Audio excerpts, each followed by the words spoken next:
Bonsoir mesdames et messieurs.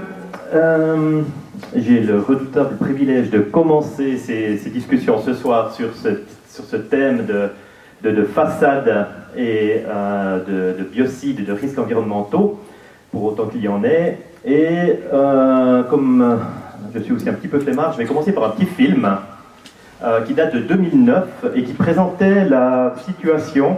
Et c'était un petit reportage en fait de la télévision suisse romande qui s'était intéressée à cette problématique. Et puis je crois que ce petit film en fait va vous permettre de voir un peu le cas. Continue de contaminer notre environnement, des substances chimiques qu'on ne trouve toutefois plus uniquement en milieu agricole. Aujourd'hui, l'industrie des matériaux de construction en fait également grand usage. Elle en incorpore en effet jusqu'à 300 tonnes par an dans les peintures et les enduits afin de lutter contre les algues et les champignons. Et Haute-Gorenne, Chantal Panetier. Plongés dans un déversoir d'orage, là où les égouts déversent leurs eaux directement dans le lac partant de pluie. Lors d'un contrôle de routine, Lucas Rossi découvre un cocktail de 26 composants chimiques, dont 22 dépassent les normes fédérales. Donc on a pris des échantillons d'eau lorsqu'il pleuvait pour les analyser. Et c'est dans ces échantillons qu'on a trouvé des concentrations relativement élevées en biocides. Donc il y a des produits qu'on ne s'attendait pas à trouver lors d'événements de pluie en milieu urbain. Les biocides tuent l'herbe, les mousses et les insectes. Ils sont très réglementés en agriculture. Pas en peinture, où l'on cherche à éliminer tout ce qui peut menacer l'immaculé d'un mur. C'était une façade qui était assez, mangée par les intempéries, alors on a dû la traiter contre les mousses, déjà avant la peinture, donc en fait elle a double protection. Car les fabricants, pour tuer les différents champignons, mettent 3 ou 4 biocides, souvent les plus toxiques de la famille. Sur ce chantier, on a une peinture spéciale pour pas que ça ressorte, justement. C'est une garantie que dans 10 ans, que les algues et les champignons ne ressortent pas. Les biocides tuent toute vie sur les façades, mais les premières pluies sur un mur fraîchement repeint entraînent avec elles une bonne quantité des produits toxiques dans les eaux de ruissellement, là où Lucas Rossi les a repérés. Par exemple, le diuron. 200 nanogrammes par litre, ouais, ce qui correspond à 0,2 microgrammes. Donc 2 fois en fait la norme que l'on a en Suisse pour ces produits biocides. La loi prévoit une concentration maximale par produit. Les matériaux de construction respectent ces quantités, mais multiplient les différents biocides. Quels effets? Notamment pour les petites rivières et les rivières en milieu urbain, il y a un risque pour les organismes qui vivent dans ces eaux liées à ces biocides. Les daphnés, ces petits crustacés, n'y survivent pas.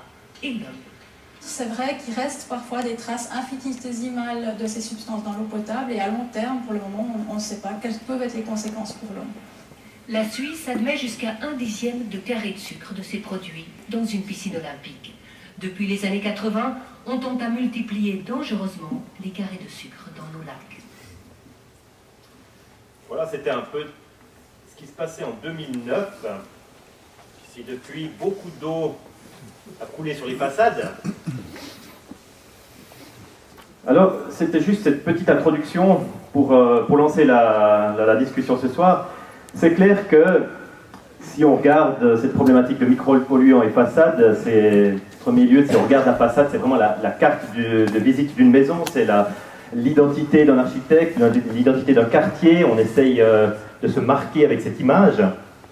Et on n'aimerait pas, comme on l'a pu le voir dans le film, avoir ce genre de façade chez nous, puisque voilà, avec le temps, n'importe quel objet laissé à l'extérieur, aux intempéries, va fatalement se couvrir d'algues, et c'est un processus tout à fait naturel.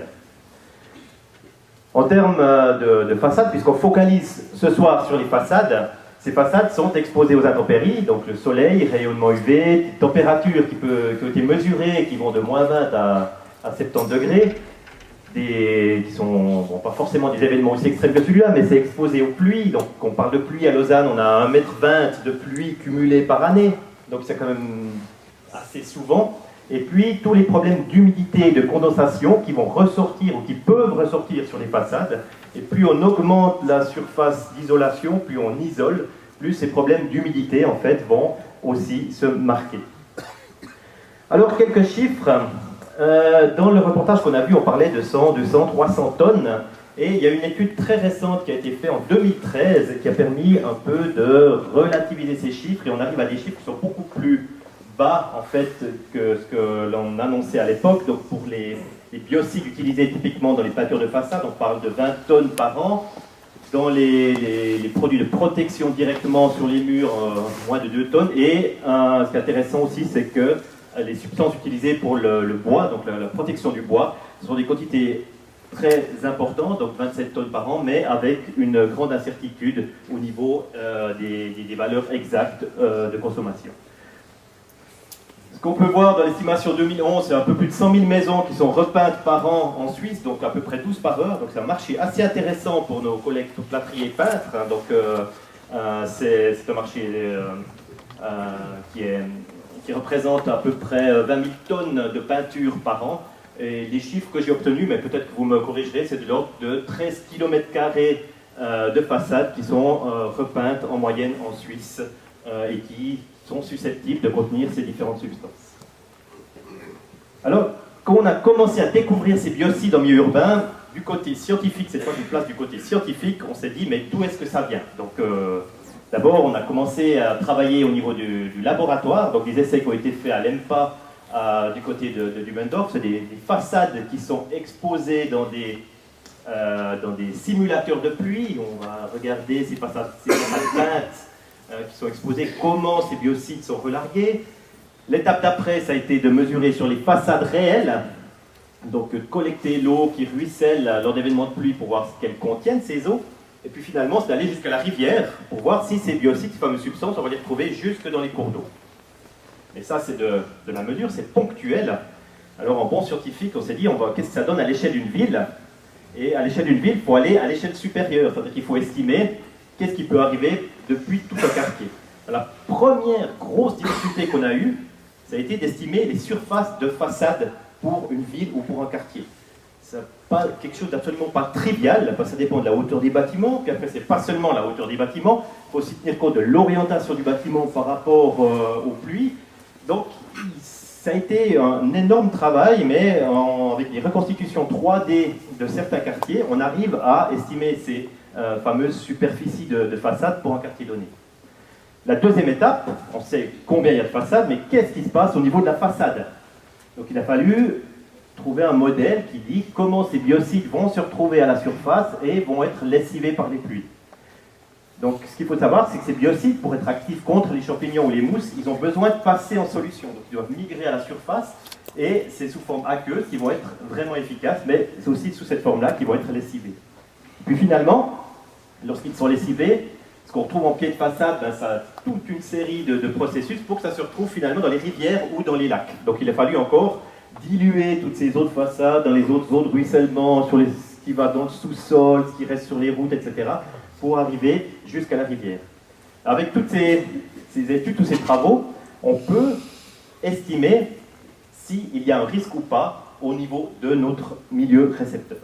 Alors la question évidemment c'est est-ce qu'il y a un risque ou pas, ou est-ce qu'on parle de quelque chose qui est anecdotique? Alors pour ce qui est de ce qui a été mesuré en pied d'immeuble, donc au pied de la façade, ces eaux qui sont collectées au pied de la façade, il a été mesuré une écotoxicité, c'est-à-dire une toxicité environnementale très élevée, surtout directement après l'application de ces peintures. Mais il faut savoir que tout de suite après l'application, il y a un lessivage très rapide, et puis qu'après, la diffusion se fait beaucoup plus lentement. Donc ces premières peintures, c'est juste après l'application, on a une écotoxicité qui peut être assez élevée de ce côté-là. Mais ce n'est pas non plus forcément un problème, puisqu'il y a une grande dilution de ces eaux jusqu'au cours d'eau. Par exemple, à Lausanne, les eaux de façade, pour un quartier proche d'une rivière, ces eaux de façade sont diluées 200 à 300 fois avec les eaux des toitures, les eaux des routes, les eaux des chemins, les eaux des drainages, etc. Donc ce n'est pas directement ces eaux de façade qui vont se retrouver dans le milieu récepteur. On a aussi regardé ce qui se passait au niveau du sol en pied de façade. Là, on a testé avec des vers de terre ou d'autres organismes, et là, ces organismes-là sont très peu sensibles aux substances qui sont concernées, donc il n'y a pas eu trop de problèmes. Mais ce qui a été très encourageant de voir, c'est qu'on a de plus en plus de biocides qui sont encapsulés